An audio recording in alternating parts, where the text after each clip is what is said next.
मैंने प्रभारियों को बोला जहां पर बहस होगी मैं वहां पे नहीं जाऊंगा, 4-5 लोग एक दूसरे से बहस करेंगे क्योंकि उससे कुछ आउटपुट निकलता नहीं। जो सत्य है वो बताता हूं, तो सच बोलना ही विवादित हो जाता है। पहली बात तो मैं पढ़ा लिखा हूं नहीं, अंगूठा छाप हूं, मैं गुरुकुल भी नहीं गया, स्कूलों में भी नहीं गया। तो जो हिंदुओं के सभी देव देवियां हिंसक हैं, दुष्टों का संहार करने वाले हैं।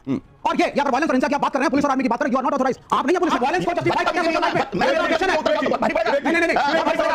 गांधी कोई भगवान नहीं थे जो उन्हें भगवान बना दो, और गांधी को कोई क्रिटिसाइज नहीं कर सकता। सबसे पहली बात तो ये कि आप आपको महाराज बोलते हैं, महाराज मुझे किसी एंगल से लगते नहीं। आपकी जो भाषा है बहुत ही खराब है, एक महाराज की भाषा बहुत अच्छी होनी चाहिए। मैं कोई साधु संत नहीं हूं, मैं आपकी धर्म संकट में आप आने वाले हैं, ये आपको जब पता चला होगा तो आपके दिमाग में क्या क्या आया, क्या आपसे बातें होंगी? मैंने प्रभारियों को बोला जहां पर बहस होगी मैं वहां पे नहीं जाऊंगा, 4-5 लोग एक दूसरे से बहस करेंगे क्योंकि उससे कुछ आउटपुट निकलता नहीं, समाज का कुछ नहीं मिलता। लेकिन जैसे ही उन्होंने बोला कि वहां पे सिर्फ प्रश्नोत्तरी होने वाली है और शांतिपूर्वक सुना जाएगा, भले अपने अपने पद्धति से पूछे, तो मैं आने के लिए रेडी हो गया।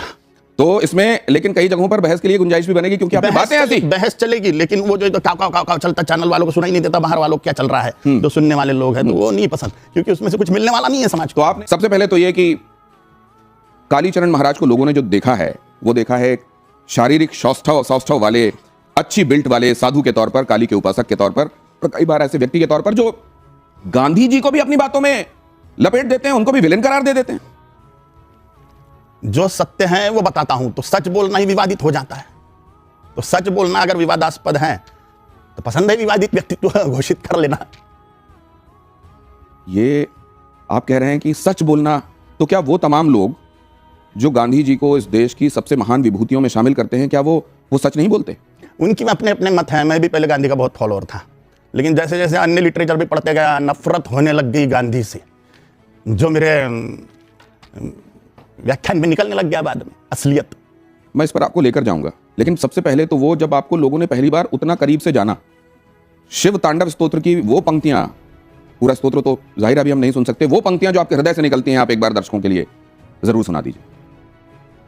ओम अगस्त्येश्वराय नमः, ओम कालिकाम्बिकायै नमः, ओम काली सरि ग रे ग म ग म ब म ब द ब द नि नि ध नि स रे स नि स रे म नि ध ध नि म नि ध ब ब ब ब ब ध नि ध ब म म ब द ब म ग ग म ब म ग रे रे रे रे रे रे ग म ग रे स रे ग ग रे ग म ग म ब ब म ब द द ब द नि नि ध नि स रे स जयत्वदभ्र विभ्रम भ्रमद्भुजंगमश्वसद्विनिर्गमत्क्रम स्फुरत्करार भार हव्यवट धिमित धिमित धिमित धनन मृदंग तुंग मंगल ध्वनि क्रम प्रवर्तित प्रचंड तांडव शिव, प्रचंड तांडव शिव, प्रचंड तांडव शिव। निसार धनि धनि धनि ध ब ब ब ब ब ब धनि ध ब म म ब द प म ग ग ग ग म म ग रे रे रे रे रे ग म ग रे सा। हृदय से निकली हुई जब आप आवाज को सुनते हैं तो उसकी वही इंटेंसिटी आपको महसूस होती है, और निश्चित रूप से शिव तांडव स्तोत्र बड़ा हृदय की गहराइयों से कालीचरण महाराज के निकलता हुआ प्रतीत होता है। लेकिन अब उन विषयों की तरफ एक बार फिर से आता हूं, जो मर्मज्ञ हैं शास्त्रों के संदर्भ में, जिनकी जानकारी है, उनको समसामयिक विषयों पर टिप्पणी आवश्यक क्यों लगती है? आप केवल शास्त्र सम्मत व्याख्याएं, उनका प्रवचन, उनका उपदेश क्यों नहीं कर सकते? बाकी चीजों में आप टिप्पणियां क्यों करते हैं? पहली बात तो मैं पढ़ा लिखा हूं नहीं, अंगूठा छाप हूं, मैं गुरुकुल भी नहीं गया, स्कूलों में भी नहीं गया।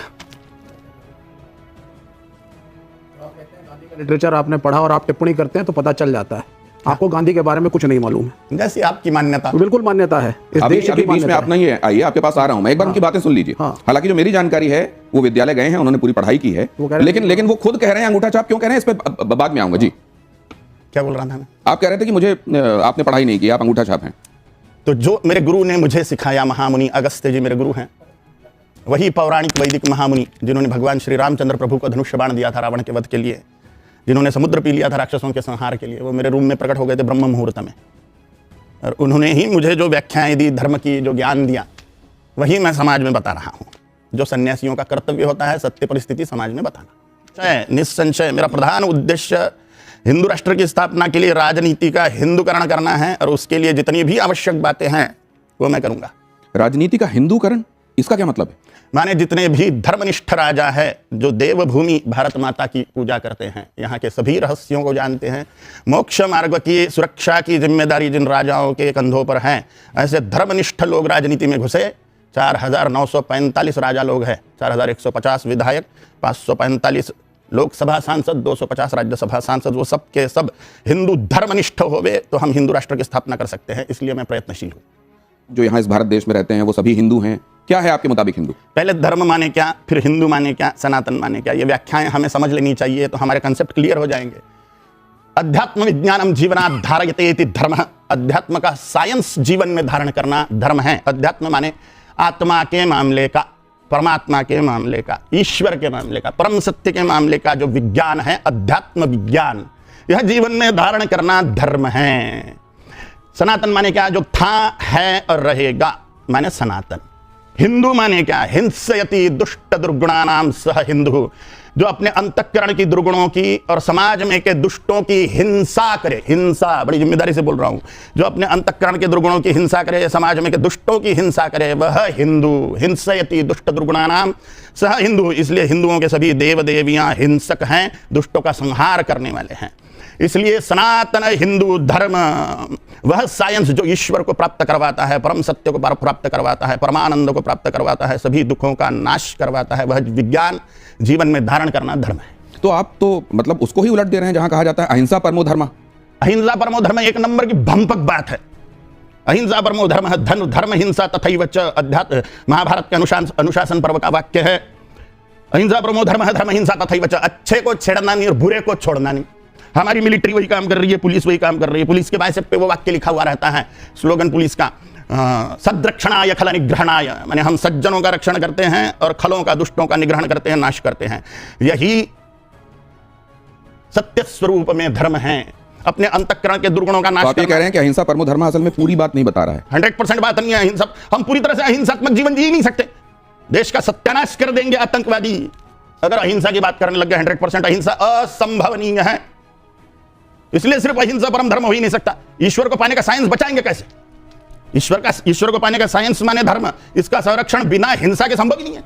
छत्रपति शिवाजी महाराज परम हिंसक थे, गुरु गोविंद सिंह जी महाराज, राणा प्रताप जी महाराज, भगवान श्री राम, भगवान श्री कृष्ण, करोड़ों राक्षसों का संहार कर दिया। महाभारत युद्ध में 166 करोड़ लोगों को मरवा दिया भगवान श्री कृष्ण ने। तो वो जो आतंकवादी कर रहे हैं वो क्या कहेंगे आप, वो हिंसा है नहीं है? 72 रंडियों के पीछे पागल होकर काफिरों के गले रेतना ये धर्म नहीं है। ईश्वर को पाने का प्रयत्न करना धर्म है। इस्लाम में और हिंदुत्व में यह फर्क है। हम ईश्वर के पीछे पागल हैं, वो 72 हुरों के पीछे नहीं। लेकिन वो भी तो अपनी की हुई हिंसा को अपने हिसाब से लेजिटिमेट बताते हैं, इसलिए तो करते हैं। टारगेट क्या है ये ध्यान रखना चाहिए। हतो वा प्राप्स्यसिं स्वर्गं जित्वा वा भोक्ष्यसे महीम् तस्माद् उत्तिष्ठ कौन्तेय युद्धाय कृतनिश्चयः। अगर मरोगे इस धर्म युद्ध में तो मुझे प्राप्त कर लोगे, भगवान बोल रहे हैं। और जियोगे तो भूमि पर धर्म का स्वराज्य, धर्म साम्राज्य की स्थापना करोगे। मरोगे तो 72 हुरे पाओगे, ये नहीं बोल रहे भगवान।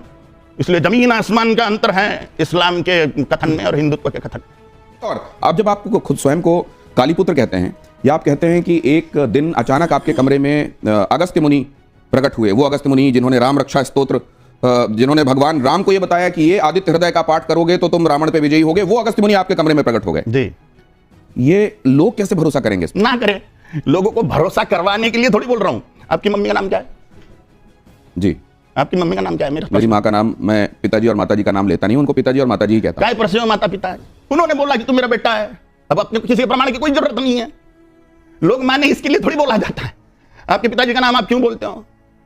बस आप उनको पिताजी मानते हो इसलिए, क्योंकि उन्होंने बोला उतना ही। नहीं, सुनिए, माँ ने बोला ये तेरा बाप है और मैं तेरी माँ हूं। काली माँ ने मुझे बोला तू मेरा बेटा है। मेरी टांग टूट गई थी एक्सीडेंट में, काली माँ ने प्रकट होकर जोड़ी और बोला कि तू मेरा बेटा है। बस हो गया।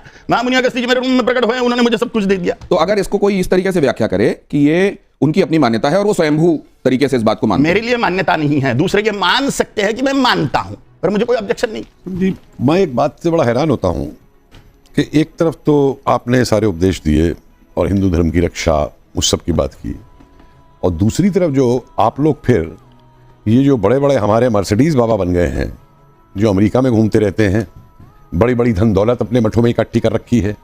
एक तरफ आप लोग शिकायत करते हैं कि साहब वो ईसाई जो है वो सही है कि वो रिश्वत दे करके वो दे करके कन्वर्ट कर रहे हैं। तो ये जो पैसा है मठों के पास, ये जो पैसा है इतने बड़े बड़े उनके पास, ये पैसा फिर हिंदू धर्म की रक्षा के लिए गरीब हिंदुओं में क्यों नहीं खर्च किया जाता? केवल ये कह देने से कि हिंदू धर्म की अहिंसा से अब गलत है और ये है, लेकिन जहां जरूरत है कि उनको कन्वर्ट ना कर पाए कोई भी ईसाई धर्म के अंदर। गरीब हिंदू भी इतना सशक्त हो कि वो अपने धर्म का पालन बल्कि कर इसको सके। मैं प्रकार और एक लास्ट लाइन और बता दूं, आज भी इस देश में अगर हिंदू धर्म बचा हुआ है तो बड़े महंतों की वजह से नहीं बचा हुआ, वो उस गरीब की वजह से बचा हुआ है जो गरीब रह करके भी मंदिर में जाके सब कुछ चढ़ावा। ठीक है, अब आप क्या कह रहे थे विवेक? देखिए, पहले बात, आपने 72 हुरों का नाम लिया। फैशन हो गया है कि हिंदू धर्मगुरु इस्लाम और कुरान पे उंगली उठाते हैं। भाजपा का शासन है और आप लोगों को बड़ा मजा आता है सत्ताधीशों के साथ बैठने में। यह है सच्चाई। इंद्र, आपके भी धर्म में इंद्र का वर्णन है, स्वर्ग का वर्णन है, अप्सराओं का वर्णन है, उर्वशी का वर्णन है, मेनका का वर्णन है। तो सिलेक्टिव मत होइए। मैं वो नहीं तो विवेक जी, आपको हाँ, कभी ये कहा गया जी कि अगर आप कोई कथित रूप से अच्छा काम करते हुए देह त्यागेंगे तो आपको अप्सराएं भोगने के लिए मिलेंगी, ये कब कहा जाता है? तो स्वर्ग का कांसेप्ट है हिंदुइज्म में या नहीं है? नहीं, स्वर्ग का कांसेप्ट आपको ये कहा जाता है, आपको इस्लाम में क्यों उठाते हैं? पूरे मिलेंगे। नहीं, इनको किसने ऑथराइज किया? लेकर जा रहे हैं। नहीं, सुनिए, आप उनको जस्टिफाई मत करिए। नहीं, मैं जानना चाहता हूं, मैं बता रहा हूं, अगर एक हिंदू धर्मगुरु, आप अपने बारे में बात करिए। आपको क्या मतलब इस्लाम में कौन क्या कर रहा है? इस्लाम की इस बात का जवाब दे रहे थे कि किसकी हिंसा को आप जायज कहेंगे और किसकी हिंसा को नाजायज। सुनिए, आपके इंटरैक्शन में माननीय शंकराचार्य ने कहा था योगी आदित्यनाथ को मैं सन्यासी नहीं मानता, क्योंकि एक आदमी दो पदवियों पर नहीं बैठ सकता। या तो वो सन्यासी होगा या मुख्यमंत्री की कुर्सी पर बैठेगा।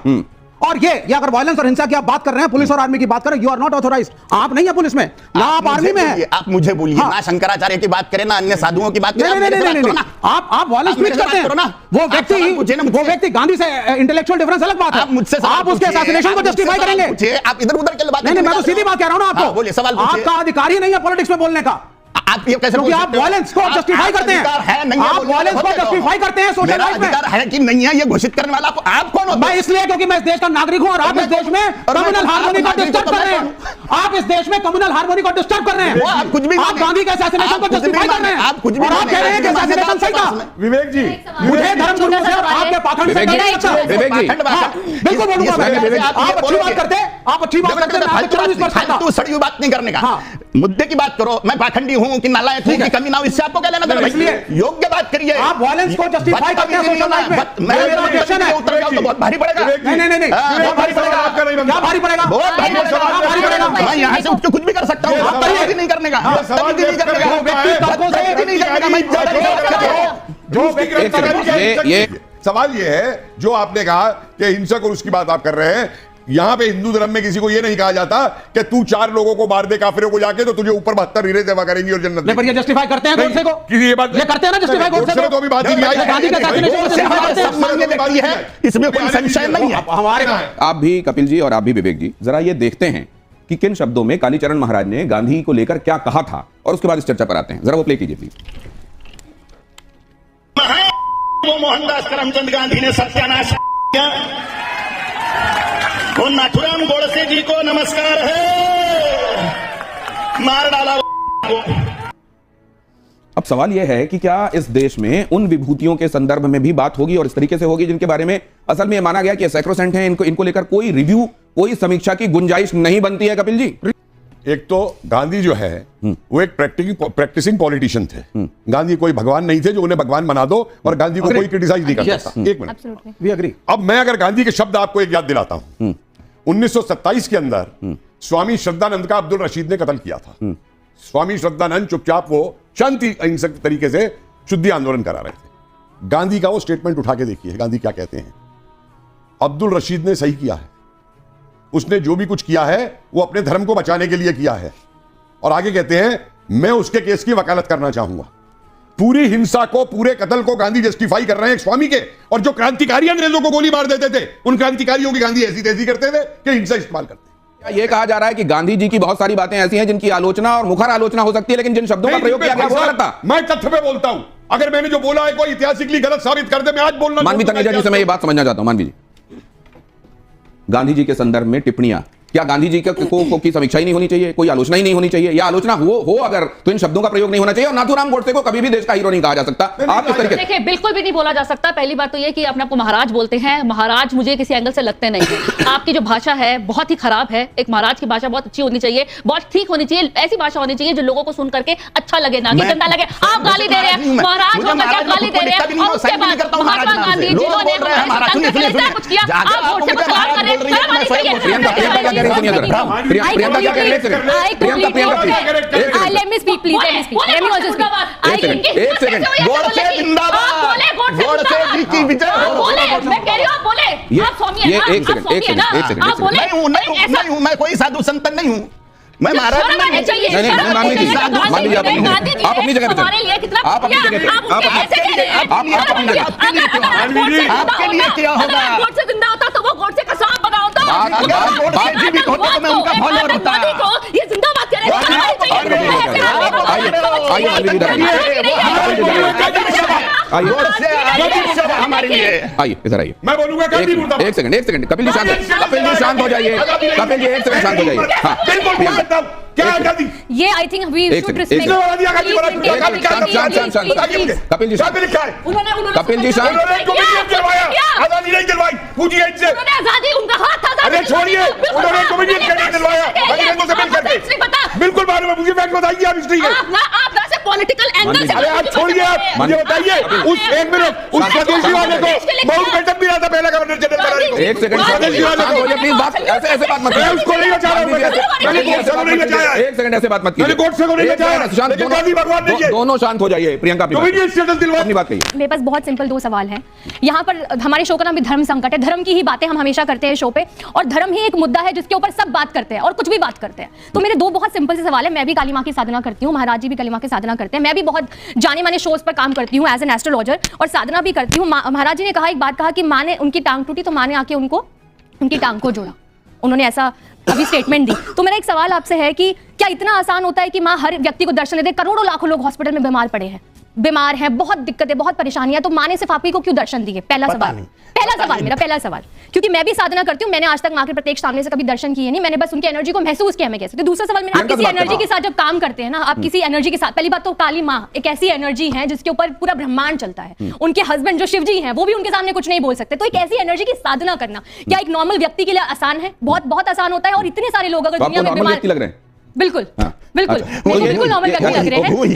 देखिए मैं बिल्कुल एक वो साधक है, मैं उनकी रिस्पेक्ट करती हूँ। अच्छा तो लेकिन मेरा- आप खुद को सामान्य मानती हैं? आप काली की उपासक बिल्कुल हैं? बिल्कुल सामान्य तो आप सामान्य हैं, वो सामान्य है, काली की पूजा कर रहे हैं ना? मेरा दूसरा सवाल रह गया इनका, मेरा दूसरा आज सवाल ये है आपकी बारी आएगी, आऊंगा ना। देखिए विवेक जी बात मान रहे हैं, कपिल जी बात मान रहे हैं, आप भी बात मानिए। हम समाज को क्या देना चाह रहे हैं ये देखिए। मैं बुरा हूं, चलो। यही मेरा सवाल है, यही मेरा सवाल है। दूसरा सवाल मेरा यही है आपसे। माना जाता है कि अमूमन आपके दिल में जो होता है वो जुबान पर आ जाता है, और आप तो इस बात के लिए जाने भी जाते हैं कि आप सीधे वो बात कह देते हैं जो आपके मन में होता जी। है। यहां जरा कुछ एक बातें देखिए और इनका जवाब आपको क्या लगता है जरा वो समझने की कोशिश करते हैं, उसके बाद इस चर्चा को आगे बढ़ाएंगे। बहुत जल्दी से ये राउंड धर्म संकट में क्या कहते हैं महाराज, जब ये तस्वीर सामने आती है, बहुत कुछ अभी तक आपने सुना महात्मा गांधी के विषय में। आप जानते हैं कितने सारे, सिर्फ भारत नहीं, सिर्फ भारत के लोगों के लिए वो हीरो नहीं रहे हैं, पूरे विश्व में न जाने कितने देश उनके व्यक्तित्व की सराहना करते हुए उनकी मूर्तियां वहां पर आपको देखने को मिलेंगी। हम 2 अक्टूबर के दिन पूरा देश कृतज्ञ होता है कि महात्मा गांधी ने, उनके तौर तरीकों ने बिना खड्ग बिना ढाल आजादी दिला दी। ये तस्वीर, क्या आप अपनी सोच को बदलने के लिए तैयार हैं जो महात्मा गांधी के विषय में आपने पहले सोच रखी? क्योंकि आप ये भी मानते हैं कि आपने पूरी पढ़ाई नहीं की है वैसी विद्यालयों में या कॉलेजेस में, तो क्या आपको ये लगता है कहीं गुंजाइश है कि आप समझते नहीं है मोहनदास करमचंद गांधी के व्यक्तित्व को? पूरी तरह से समझता हूं। मैं फॉलोअर था गांधी का, पहले पूरी तरह से 100% फॉलो करता था। जिस व्यक्ति ने भगवान श्री रामचंद्र जी के, भगवान श्री कृष्णचंद्र जी के फॉलोअर छत्रपति शिवाजी महाराज, गुरु गोविंद सिंह जी महाराज, राणा प्रताप जी महाराज को पथभ्रष्ट कहा, उस व्यक्ति को मैं महान कैसे बोल सकता हूं? और जिस व्यक्ति ने मारा महात्मा नाथुराम गोडसे जी भागे नहीं वहां से। हाँ। तब की पुलिस इतनी शक्तिशाली थी नहीं कि वो ढूंढ सके एक बार भाग जाने के बाद में किसी व्यक्ति को। और नाथुराम गोडसे जी पढ़े लिखे व्यक्ति थे, पत्रकार थे, वो एक बहुत बड़े संपादक थे। भाग क्यों नहीं गए मारने के बाद में? एक मिनट, भाग क्यों नहीं गए? कि जो उनकी धारणाएं हैं वो गलत हैं। मुझे हमारा किसी देश को कुछ नहीं, मेरी धारणा है, मेरे लिए सर्वोपरि है, मेरी मान्यता है, मेरा जितना भी पता है। अगली तस्वीर आपके सामने रखता हूं, यहां क्या आता है ये आपने बताया। क्या इनको देश के हीरो के तौर पर आप प्रोजेक्ट मेरे लिए हीरो है, मेरे लिए हीरो है। मेरा अपना जीवन है, मेरी अपनी धारणाएं हैं, मेरा अपना व्यक्तित्व है। मैं जिसको चाहे हीरो मानूं, जिसको चाहे दुष्ट मानूं। महिषासुर को, रावण को पूजने वाले भी लोग हैं, वो विद्यार्थी। लेकिन मेरी मान्यताएं जो है, मैंने जो ज्ञान मुझे प्राप्त हुआ अभ्यास के द्वारा, और इसके बाद में इनकी पुस्तकें और उसकी पुस्तकें सब पढ़ ली मैंने, तो देखा है कि तब की कंडीशन क्या थी। भले ही लोग गांधी को पूजे, किसको भी पूजे, नाथुराम गोडसे जी को, सावरकर जी को मैं पूजूंगा। तो आप इनको भी पूजेंगे? बिल्कुल निस्संशय। विनायक दामोदर सावरकर और नाथुराम गोडसे आपके लिए हीरो हैं, और महात्मा गांधी के आप फॉलोअर थे। लेकिन जब आपने महिषासुर मर्दिनी स्तोत्र में एक वाक्य आता है, धनुजनी रोशिणी दितिसुत रोशिणी दुर्मिणी दुर्मुनि रोशिणी सिंधु सुते। दुष्ट प्रकार के भी तपस्वी होते हैं, बड़ा तप करते हैं, राक्षस, और बाद में दुरुपयोग करते हैं। ये गांधी भी वैसा ही व्यक्ति, बड़ा तपस्वीपना दिखाया और बाद में आपको ये नहीं, अच्छा एक बात मैं समझ, क्या ऐसा ये नहीं जो मैं मान रहा था वो गलत था? सही है। क्या जब आप और जानेंगे तो ये संभव है क्या कि फिर से आपके लिए गांधी आपके हीरो हो जाएं? खत्म हो गया पढ़ना पुराना उनके मामले में, अब रियलिटी सामने आ गई। चलिए अगली तस्वीर दिखाइए। वो कह रहे हैं कि अब इस मामले में और गुंजाइश नहीं है। इनके संदर्भ में आपका क्या विचार है? ग्रेट व्यक्ति है। तो आपको मालूम है कि जब भी नाथूराम गोडसे को किसी ने हीरो बोला या महात्मा गांधी के संदर्भ में कुछ गलत बोला गया, वो नरेंद्र मोदी को कभी रास नहीं आया। उन्होंने इसकी भर्त्सना की, इसका खंडन किया, हमारे इसकी मम्मी निंदा की। पापा को भी बहुत सी बातें रास नहीं आती हमारी, फिर भी हम 100% मम्मी पापा को कहां फॉलो करते हैं? कोई हमारे लिए ग्रेट है इसका मतलब उनको हम 100% थोड़ी फॉलो करेंगे। सुभाष चंद्र बोस हमारे लिए ग्रेट है तो हम 100% उनको थोड़ी फॉलो करेंगे। भगवान बुद्ध हमारे लिए ग्रेट है, भगवान महावीर ग्रेट है, राम जी कृष्ण जी हमारे लिए ग्रेट है, लेकिन हम 100% किसको फॉलो करते हैं? अगली तस्वीर दिखाइए। वो कह रहे हैं कि हम फॉलो तो करेंगे लेकिन उसकी एक सीमा होगी। क्या कहते हैं आप इनके संदर्भ में? ये भी महान व्यक्तित्व है। तो इन्होंने एक बात कही, बटेंगे तो कटेंगे। हाँ, और मैंने आपके बारे में जो रिसर्च की, आप ये बहुत पहले से कहते रहे कि हिंदुओं को कई आधारों पर बांटने की कोशिश हुई है और हिंदू उस षड्यंत्र का शिकार होते रहे हैं। हिंदुओं को उससे बचना चाहिए। निस्संशय सड़ा हुआ वर्णवाद, ब्राह्मण क्षत्रिय वैश्य शूद्र, ये सड़ा हुआ वर्णवाद जो जन्म से मान रहे हैं, 2378 जातियों का जातीयवाद, भाषावाद 17 भाषाओं का, प्रांतवाद 32 प्रांतों का, संप्रदायवाद, संगठनवाद, ये सारे वाद हिंदुओं का सत्यानाश कर रहे हैं। इन सभी वादों का हिंदुओं ने पूर्णतः त्याग कर देना चाहिए और मात्र हिंदू यह पहचान रखते हुए राष्ट्र के रक्षण के लिए, धर्म की रक्षा के लिए एकीभूत होकर वोटर बैंक बनना चाहिए, जिससे हिंदुओं की साख बने। अपनी ही जाति में, अपने ही वर्ण में लोगों की शादियों के संदर्भ में भी अपनी एक सोच रही है। अभी हमने देखा कि बिहार से एक मेंबर ऑफ पार्लियामेंट हैं, उन्होंने बात कही कि देखो शादी विवाह में तुम देख लेना कि जाति क्या है, लेकिन जब देश की बात आती है तो वहां जाति मत देखो। मतलब जाति को भी ये देखना है क्या कि यहां तक जाति रखेंगे, यहां तक जाति, फिर उसके बाद जाति का काम नहीं रहेगा, ऐसा देखना है क्या? जिनको जातियों से प्रेम है, जिनको जाति के साथ में माटी खाना है, मट्टी खाना है, उन्होंने विवाह तक के देखो। मेरा तो स्पष्ट मत है, जिनका खान पान सेम है, जिनका धार्मिक आचरण मान्यताएं सेम है और जिनकी आर्थिक कंडीशन सेम है, उन्होंने शादी कर लेनी चाहिए बिना जाति का विचार किए। ये मेरी धारणा है, ये मेरा कहना है। तो ये अगली बात देखिए जरा, यहां एक अगला आपके सामने एक सवाल है कि इसमें बेहतर विचारक आपको कौन लगता है और क्यों लगता है? हेडगेवार, वजह? हिंदू राष्ट्र, हिंदुत्व का समर्थन। तो आप ये संविधान की सम्मत बात कर रहे हैं जब आप हिंदू राष्ट्र की बात कर रहे हैं? निस्संशय। कैसे? डॉक्टर बाबा साहेब आंबेडकर जी ने हिंदू लॉ लागू किया था, नेहरू ने मान्य नहीं करा। संविधान के रचयिता किसको माना जा रहा है? ये इस पे आ रहा हूं मैं, आपके दिमाग में आ रही है बातें, मैं आता हूं, आप अपने सवाल रखिएगा। अगली स्लाइड रखिए प्लीज जल्दी से। ये देखिए जरा, यहां पर कालीचरण महाराज के लिए पहले क्या है? गीता है कि संविधान है? क्या है? भगवत गीता।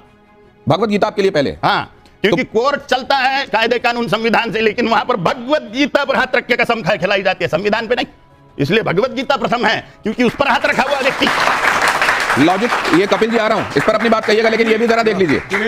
आप जब संविधान की भी शपथ लेते हैं ना, एमपी बनने और वो बनने के ऊपर, तो तब भी गीता पे हाथ रखिए। गीता पे हाथ रखी जाती है संविधान के लिए निष्ठा जताने बताने के लिए भी। इसलिए अच्छा, यहां पर देखिए, बेहतर हिंदू राजा कौन है, पृथ्वीराज चौहान या शिवाजी महाराज? सबकी मान्यताएं हैं, मेरे लिए छत्रपति शिवाजी महाराज सर्वोपरि है। वजह क्या? क्योंकि उन्होंने कभी देश पर आए हुए, धर्म पर आए हुए शत्रु को क्षमा नहीं किया। अगली स्लाइड देखिए, इसमें आपका विवेक क्या कहता है? सबसे बड़ा हिंदुत्ववादी कौन? गोडसे जी। सिर्फ इसलिए कि उन्होंने गांधी जी पे गोली चला दी? मार वही सकता है जो खुद की बलि देने को रेडी है, जो खुद को बलि दे सकता है वही जान ले सकता है सामने वाले की। जो डर डर के रहेगा वो सिर्फ बयानबाजी, बतियाना, बकबकी। तो विनायक दामोदर सावरकर को आप क्या? वो भी ग्रेट है, लेकिन सर्वोपरि बोला आपने, सबसे ऊपर। तीनों भी ग्रेट थे, वो अपने अपने पद्धति से कार्य किए। लेकिन मेरे आदर्श नाथूराम जी गोडसे हैं। मेरे में इतनी डेयरिंग होती तो मैं भी 4 अच्छे लोगों को टपका देता था, लेकिन मेरे में नहीं है उतनी डेयरिंग। तो ये आप क्या, ये जब आपको लोग सुन रहे हैं, हाँ। तो आप ये कह रहे हैं कि जिसमें डेयरिंग है वो ये काम कर दे? इस देश में कानून देश के लिए मारे और मरे। तो ये जो आपने कानून, संविधान, नियम, कायदे बनाए हुए हैं, ये बलि काय के लिए दी जाती, खुद की देश के धर्म के रक्षण के लिए। कानून के हाथ सब दूर थोड़ी पहुंचते हैं। तो किसी को ये विवेक कैसे पैदा होगा? आपकी ये माने कि ये जो सोच रहा है इसकी सोच पूरे 100% सही है? धर्म ज्ञान से विवेक उत्पन्न होगा। भगवत गीता पढ़े, खूब अच्छी तरह से समझे। अगला, एक सेकंड, अगला। अगर आपको आज क्या संसद में आपको आज AK-47 दे दी जाए, 1000, 5000, 10,000, क्या आप यहां से हिंदुओं को AK-47 लेकर के बांग्लादेश में लीड करेंगे हिंदुओं को बचाने के लिए? निस्संशय। नहीं तो करिए, क्यों नहीं करता? कौन दे रहा है AK-47? क्यों नहीं? खाली यहाँ चिल्लाने लगे हिंदुओं को ये बांग्लादेश के। बात करना, बात करिए ना, करिए ना। अरे वो बेचारे उनको रोटी पानी तक नहीं कोई दे पाए। संसद में हेट स्पीच जायज है? कई बार हम देखते हैं कि साधु संत, उनके मुंह से, मुखारबिंदों से जो निकलता है वो हेट स्पीच की संज्ञा दी जाती है उसको। इसको आप जायज मानते हैं, ना जायज? बिल्कुल नहीं। क्यों जायज माने? सत्य बताना अगर हेट स्पीच है तो ये बोलने वाले ही गलत है हेट स्पीच है करके। सच बताना अगर हेट स्पीच है तो बोलने वाली गलत है।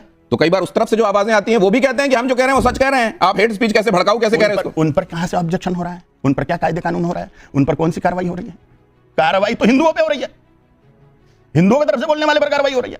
अगली स्लाइड देखिए जरा, इसमें आप क्या कहते हैं? ये सवाल कहता है कि दोनों धर्म संसद में कितना अंतर है। स्वामी विवेकानंद 1893 शिकागो अमेरिका और कालीचरण महाराज जिसमें थे रायपुर छत्तीसगढ़, इन दोनों में क्या अंतर है और कौन श्रेष्ठ है? विवेकानंद ही श्रेष्ठ है, इसमें कोई संशय नहीं है। मैं कहा किधर का कौन, मैं तो बुरा आदमी हूं बहन जी के हिसाब से, झूठा हूं। धर्म संकट में यहां पर अगली स्लाइड दिखाइए। सनातन धर्म की रक्षा किससे? संत से, सरकार से, संविधान। किससे सनातन धर्म की रक्षा संभव है? संत करेंगे तो, सरकार करेगी तो संविधान। सरकार करेगा धर्म की रक्षा। सरकार माने कौन? राजाओं का समूह, 4945 राजा, 4150 विधायक, 545 लोकसभा सांसद, 250 राज्यसभा सांसद। तो ये भगवत गीता पे बात करूंगा। आपने भगवत गीता की प्रशंसा करी, आपने बोला कि साहब भगवत गीता सर्वोपरि है आपके हिसाब से। भगवत गीता में दो कॉन्सेप्ट्स में मैं आपसे डिस्कशन करूंगा। पहला, उसमें वर्ण व्यवस्था को जस्टिफाई किया गया है, और आप झूठी बात नहीं है, मुझे मत सिखाइए। प्रमाण देंगे। हाँ सुनिए आप पहले, उसमें वर्ण व्यवस्था जस्टिफाइड है, चारों वर्णों का वर्णन है, ये पहली चीज। दूसरी चीज, भगवत गीता के अंदर यह भी लिखा हुआ है, एक जाति की औरत अगर दूसरी जाति के में शादियां शुरू कर देगी तो वर्ण संकट उत्पन्न होगा। Bhagavad Gita inter caste marriage के खिलाफ है, और आप जो कह रहे हैं वो अलग है, प्रोग्रेसिव कह रहे थे आप, जहां तक शादी का सवाल है उसमें मैं आपसे सहमत हूं। तो अब आप कैसे कह सकते हैं कि आप इसको जस्टिफाई कर रहे हैं भगवत गीता को? वो श्लोक आप बोलोगे, श्लोक मुझे मत सिखाइए, श्लोक बोलने से नहीं सर। अगर आप कोई प्रश्न पूछते हैं, मैं 21 टीकाएं पढ़ चुका हूं भगवत गीता की, सुन लीजिए, श्लोक मत सुनाइए, जवाब सुन लीजिए, जवाब सुन लीजिए। चातुर्वर्ण्यं मया सृष्टं गुणकर्म विभागशः तस्य कर्तरमपि मां विद्य कर्तारम् अव्ययम्। ये वो श्लोक है। चारों वर्णों की रचना मैंने गुण और कर्मों से करी हुई है, जन्म से नहीं। कोई ब्राह्मण क्षत्रिय वैश्य शूद्र जन्म से नहीं होता। और इंटरकास्ट मैरिज पे क्या बोलेंगे? इंटरकास्ट मैरिज में जिनके खान पान समान है, जिनका भगवत गीता में नहीं लिखा है, आप गलत बोल रहे हैं। अर्जुन का विवाह नाग कन्या से हुआ, आप गलत कह रहे हैं। भगवत गीता में इंटरकास्ट मैरिज वैध नहीं है, और मैंने 21 टीकाएं पढ़ी हैं। एक सेकंड, विवेक जी वो उदाहरण दे रहे हैं कि अगर अर्जुन का विवाह या भीम का विवाह, हिडिंबा के साथ भीम का विवाह हो सकता है, घटोत्कच उन्हीं की संतान। वो गीता गीता लिखी गई थी। गीता किसने लिखी? नहीं, गीता कब लिखी गई? गीता कब लिखी गई? तब भीम की शादी उनकी शादी हो गई थी, भीम जी की नहीं हुई थी। आप समय की श्रृंखला को तो देखिए, किस क्षण भगवत गीता लिखी है, मैं उसमें भी आपसे डिबेट कर सकता हूं। बोलो भैया, हाँ किसने लिखी? नहीं आप मुझे बताइए, नहीं घुमाइए मत आप बात को, आप सीधी बात बोलिए। वर्ण संकट होगा अगर इंटरकास्ट मैरिज होगी, गीता में लिखा है। बड़ा क्लियर बोलने वाला आदमी हूं, घुमाइए मत। जाति में डिफरेंशिएट करो यार। नहीं वो सर, वो तो कॉम्प्लिकेशन पे बात है। आप पूरी तरह से कांटा निकालने को तैयारी नहीं हो। नहीं, आपने जो बीच में टिप्पणी की थी वो लेकर आइए, ये तो जवाब मिल गया कि वो देखिए वर्ण अलग है, जाति अलग है। चारों वर्ण का ऋग्वेद में भी जिक्र यही है, कर्म से है। आप इसका यक्ष का संवाद देख लीजिए यम के साथ, वहां भी वही, सॉरी यक्ष और अर्जुन भीम युधिष्ठिर संवाद देख लीजिए। और किसी भी समय पे जो ये चार वर्ण बने थे, इन वर्णों को कार्य के हिसाब से बदला जा सकता था, कोई कुछ भी कर सकता था। उसके बाद दूसरी स्थिति आई जब ये हुआ कि जिसके यहाँ पैदा हो गए कहलाओगे वही, लेकिन वर्ण बदल सकते, काम बदल सकते हो। ये तीसरी स्थिति जो आई कि जिसके यहाँ पैदा हो गई और वही कहलवाओगे, इसने उस व्यवस्था का सत्यानाश कर दिया पूरा का पूरा, जो असली वर्ण व्यवस्था थी। एक बात लेकिन आज हम सुनिए, जाति और उसको जो हम करते हैं, जाति कास्ट रेशियल का जाति से कोई मतलब नहीं है, जो अंग्रेजों ने ट्रांसलेशन किया। और एक चीज और मैं बता दूं आपको, 1871 की सेंसस में हमारे बहुत से ऐसे व्यावसायिक संप्रदाय थे, कुम्हार, लोहार, बढ़ई, तेली, जिनको कभी लो कास्ट नहीं कहा गया था, जिनको अंग्रेजों ने पहली बार 1871 की सेंसस के अंदर लो कास्ट कहकर के लिखा। वहां पे अंग्रेजों ने सिखाया था सर, विद ड्यू रिस्पेक्ट, कि गांव के अंदर इस आदमी को पानी हम अपने घर में नहीं पिलाएंगे, खाट पे नहीं बैठने देंगे। मैं आ रहा हूं, सर वो एक बड़ी लंबी बहस हो जाएगी और विषयांतर हो जाएगा। मैं जरा कोई ये बता दे कपिल जी, फिर मध्यकालीन के अंदर का क्यों नहीं लिखा जाता? यहाँ मध्यकालीन के अंदर जो ऑडियंस है कालीचरण महाराज के लिए, इनके पास क्या सवाल? मेरा सवाल कालीचरण जी से है।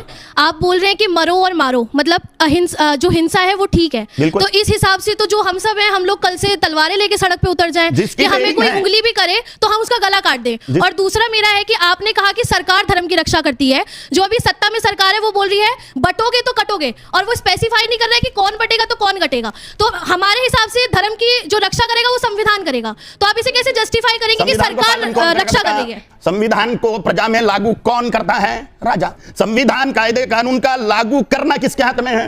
राजा के हाथ में है। कोई कानून बना दिया, उसको सख्ती से लागू कौन करवाएगा?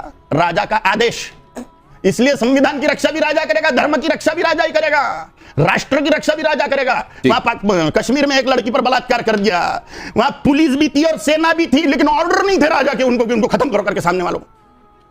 अगर ऑर्डर होते तो किसी महिला की प्रतिष्ठा खराब नहीं होती थी, किसी लड़की की प्रतिष्ठा असुरक्षित नहीं होती थी। राजा का अगर सख्त ऑर्डर है, शूट एट साइट, वहीं पे मार डालो जो अत्याचारी है। ये भी मैं आपसे जानना चाहता हूं कि बॉलीवुड के बारे में भी आपने कई बार कहा कि वो लोग इंसाफ नहीं कर रहे हैं। उनकी फंडिंग को लेकर भी आपने बहुत सारी बातें कही। वक्त वक्त पर आने वाली फिल्मों को लेकर भी आप आलोचक रहे। क्या धारणा है आपकी बॉलीवुड के बारे में? जब भी ये जो बड़ा क्षेत्र है समाज पर जिसका बहुत बड़ा प्रभाव है, ये फिल्म सिटी, ये पूरी तरह से हिंदू धर्म विरोधी है, इसमें कोई संशय नहीं है। जो मुंबई की फिल्म सिटी है, क्या बोलते हैं उसको? बॉलीवुड क्या बोलते हैं? बॉलीवुड बोलते हैं उसको। बॉलीवुड नाम की तो कोई चीज ही नहीं है। कोई रजिस्टर्ड जो कंपनी समझते है हैं कि वो शब्द ही वापरते हैं। जो मैं एक बात ये समझना चाहता हूं, जैसे उन्होंने कुछ एक साधु संतों का जिक्र करके, जो साधु संतों के वेश में रहते थे लेकिन उनके आचरण साधु सम्मत नहीं पाए गए, उनका नाम उन्होंने लिया और पूरी बिरादरी की बात की। उसी तरीके से बॉलीवुड में कुछ एक उदाहरणों की वजह से, उदाहरणों की वजह से क्या आप पूरे के पूरी फ्रेटर्निटी को, बॉलीवुड को खराब? नहीं, ज्यादातर प्रमाण बॉलीवुड में हिंदुओं को डोमिनेट करने का है, हिंदुओं के श्रद्धा स्थानों को डोमिनेट करने का प्रमाण ज्यादा है। वही वो दाक्षिणात्य फिल्म सिटी का नहीं है। दाक्षिणात्य फिल्म सिटी भारत माता या राष्ट्रीय निष्ठा और धर्म के मामले में प्रोत्साहन देती है। में बांट दिया है, बॉलीवुड के टुकड़े हो गए। एक बॉलीवुड हो गया एंटरटेनमेंट इंडस्ट्री, एक बॉलीवुड हो गया पॉलिटिकल बॉलीवुड, जो बनाता है कश्मीर फाइल जैसी पिक्चर, जो बनाता है केरला स्टोरी जैसी पिक्चर। क्या ये बॉलीवुड और बॉलीवुड हो गया? एक सेकंड कपिल जी, आखिरी लेग पर चल रहे हैं हम। हाँ जल्दी, अच्छा बात आ गई आपकी। मानवी जी आपने बात कह दी, बॉलीवुड दिक्कत आज ये हो गई है कि पहले बॉलीवुड के अंदर जब दाऊद कंट्रोल्ड बॉलीवुड था तो आप हिंदुओं का जितना मर्जी मजाक उड़ा सकते थे, समझे? हर साधु संत को ही रेपिस्ट दिखाया जाता था भक्तों का, किसी मुल्ला मौलाना को दिखाने की हिम्मत नहीं होती थी। अरे छोड़िए, बात मुझे पूरी करने दीजिए, इसके बाद कुछ फर्क नहीं है। आज जब ऐसी फिल्में बनने लगी हैं कि जो सनातन को ऊंचा दिखा रही हैं, कोई ना तकलीफ है। मुझे एक बात बताइए, सारे इस्लाम वाले गाने का विरोध करते हैं, हमारे धर्म में नहीं है, नाचने का विरोध करते हैं, तो फिर सलमान और इनको क्यों नहीं इनके खिलाफ फतवा पढ़ते? अरे फतवा क्यों नहीं पढ़ते इनके खिलाफ? अरे डिमांड सप्लाई क्या है? तो आप करिए डिमांड सप्लाई की बात पे। जी हाँ, आपकी बड़ी डिमांड हो रही है, पब्लिक में जाइए, हिट करा